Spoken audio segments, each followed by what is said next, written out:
தஞ்சை விவசாயிகளின் நலன் கருதி தமிழக அரசு விவசாயத்திற்காக தண்ணீர் திறக்க வேண்டும் என்று அதிமுக பொதுச் செயலாளர் எடப்பாடி பழனிசாமி வலியுறுத்தியுள்ளார்.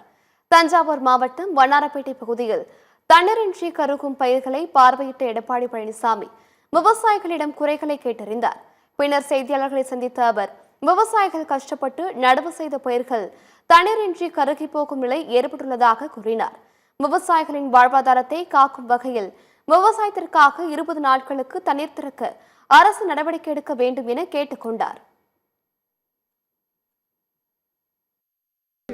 சரியான தண்ணீர் பாய்க்கலைன்னா ஊன் பிடிச்சி இந்த நெல்லெல்லாம் பதிரா போயிடும். இந்த காலகட்டத்தில் தண்ணீர் விவசாயிகளுக்கு இந்த நெற்பயிருக்கு பாய்ச்சிங்கன்னா இந்த பயிர்களெல்லாம் காஞ்சி சேதமடைஞ்சிடும். விவசாயிகள் பெரும் நஷ்டத்துக்கு ஆளாகிடுவாங்க. விளைச்சல் இன்னும் ஒரு 20 நாள் இருந்து விளைச்சல் முடிஞ்சிடும். ஆக அவர்களுக்கு ஒரு வருமானம் கிடைச்சிடும். இந்த அரசாங்கத்திற்கு தேவையான உற்பத்தி, நெல் உற்பத்தி அதிகமாக கிடைக்கும்.